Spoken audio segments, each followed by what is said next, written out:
တရုတ်နိုင်ငံမှာ AI နဲ့ 5G နည်းပညာကိုအသုံးပြုပြီးတော့မှအဝေးထိန်းစနစ်နဲ့ကင်ဆာခွဲစိတ်မှုကိုအောင်မြင်စွာပြုလုပ်နိုင်ခဲ့တယ်။ဒီလိုအခြေအနေမျိုးကိုစိတ်ကူးထဲမှာပုံဖော်ကြည့်လိုက်ပါ။သင်ကနေပြည်နယ်တစ်ခုခုမှာဆေးရုံမှာကင်ဆာခွဲစိတ်ဖို့ကတင်ပေါ်မှာလဲပြီးတော့မှစောင့်ဆိုင်နေချိန်မှာသင်ကိုခွဲစိတ်ပြီးမဲ့အုံနောက်နဲ့အာယုံကျော်ထိတ်တန်းခွဲစိတ်ဆရာဝန်ကြီးကကီလိုမီတာထောင်ပေါင်းများစွာဝေးကွာတဲ့ထိန်းချုပ်ခန်းတစ်ခုထဲမှာထိုင်ပြီးတော့မှခွဲစိတ်ဓာတ်တွေကိုကင်နေတာမျိုးပါရခင်ကသိပ္ပံစိတ်ကူးရင် scientific ရုပ်ရှင်များတဲ့တွင်သာရှိခဲ့တဲ့အရာကအခုဆိုရင်တရုတ်နိုင်ငံမှာတကယ်ဖြစ်လာခဲ့ပြီဖြစ်ပါတယ်ဆေးဘက်ဆိုင်ရာနယ်ပယ်မှာသမိုင်းဝင်အောင်မြင်မှုတစ်ခုအနေဖြင့်ပြည်နယ်များကိုဖျက်ကျော်ကအဝေးထိန်းစနစ်နဲ့ကင်ဆာခွဲစိတ်မှုပြုလုပ်နိုင်တဲ့ဆေးရုပ်ကို 5G နဲ့ AI နည်းပညာပေါင်းစပ်ကကမ္ဘာပထမဆုံးအကြိမ်အောင်မြင်စွာထိန်းချုပ်နိုင်ခဲ့ခြင်းဖြစ်ပါတယ်ဒီသမိုင်းဝင်အောင်မြင်မှုကိုတရုတ်ပြည်သူလွတ်မြောက်ရေးတပ်မတော် PLA ဗဟိုဆေးရုံတို့မဟုတ်ပေကျင်းရှိ PLA ဆေးရုံမှာကျွမ်းကျင်သူပညာရှင်များအဖွဲ့ကဆောင်ရွက်ခဲ့ခြင်းဖြစ်တဲ့တရုတ်နိုင်ငံတောင်ပိုင်းကွမ်တောင်းပြည်နယ်စန်းရမြို့ရှိကင်ဆာဆေးရုံတစ်ခုတွင်တက်ရောက်ကုသ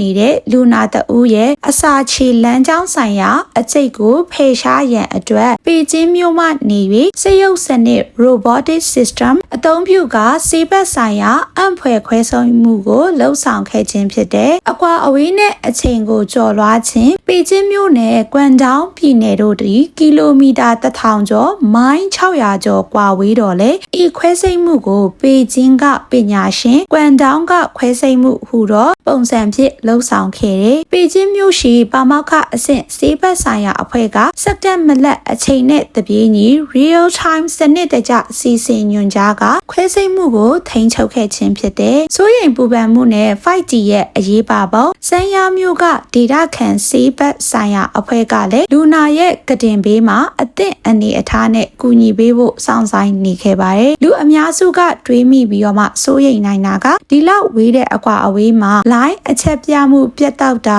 ဒါမှမဟုတ်ဗီဒီယိုပြသမှုနောက်ကျတာဒလေးမျိုးရှိရင်လူနာအတွက်အန္တရာယ်မရှိဘူးလားဆိုတာပါပဲဒါကတကယ့်ကိုအဓိကကျတဲ့အချက်ဖြစ်ပါတယ်ဘာကြောင့်ဆိုတော့ဒီ mission ကအောင်မြ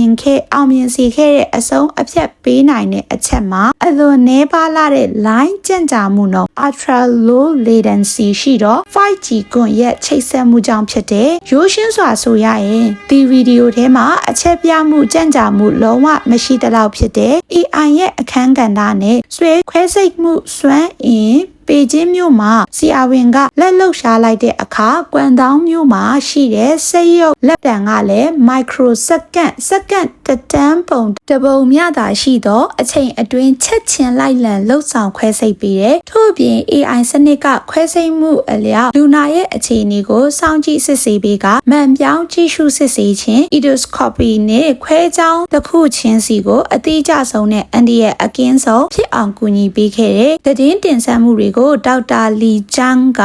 ဦးဆောင်ရှင်းလင်းတင်ပြထားခြင်းဖြစ်ပါတယ်ကင်ဆာဆေးရုံညွှန်ကြားရေးမှူးကဒီစနစ်ကိုစိတ်ဝင်စားဖွယ်ကောင်းအောင်ရှင်းပြထားပါတယ်ဒီစက်ရုပ်စနစ် robotic system ကိုအစိတ်အပိုင်းနှစ်ပိုင်းခွဲခြားထားပါတယ်ပထမနဲ့ဒုတိယအစိတ်အပိုင်းပထမတစ်ခုကတော့ဆီယာဝင်ကအမိန့်ပေးစေခိုင်းဖို့အသုံးပြုတဲ့ထိန်းချုပ်ခလုတ်ခုံ control panel ဖြစ်ပြီး 5G စနစ်မိတဲ့ကမ္ဘာဘယ်နေရာမှာမဆိုထားရှိနိုင်ပါတယ်ဒုတိယတစ်ခုကတော့လူနာရဲ့ခန္ဓာကိုယ်ကိုတကယ်လက်တွေ့ထိတွေ့ခွဲစိတ်ပေးမဲ့ smart စက်ရုပ်လက်တံ smart robotic arm ပဲဖြစ်ပါတယ်စက်ရုပ်ရဲ့လှုပ်ဆောင်ပုံနဲ့သမိုင်းမှတ်တိုင်စက်ရုပ်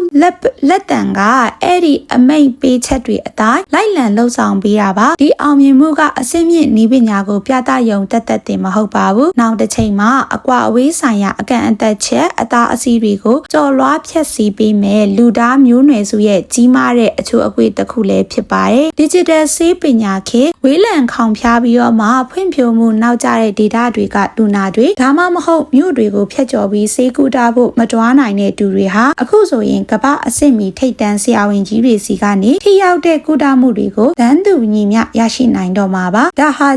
digital ဆေးပညာခေတ်ထဲကိုတကယ်ခြေလန်းတလန်းလမ်းလိုက်တာပဲဖြစ်ပါတယ်ဒီဗီဒီယိုဖိုင်ကိုကြည့်ပြီးနောက်သင်ကဘယ်လိုခံစားရပါသလဲနောက်အနာဂတ်မှာဒီနိုင်ငံဒီမှာလည်းနေရာအနှံ့ အပြားမှာဒီလိုခွဲစိတ်မှုမျိုး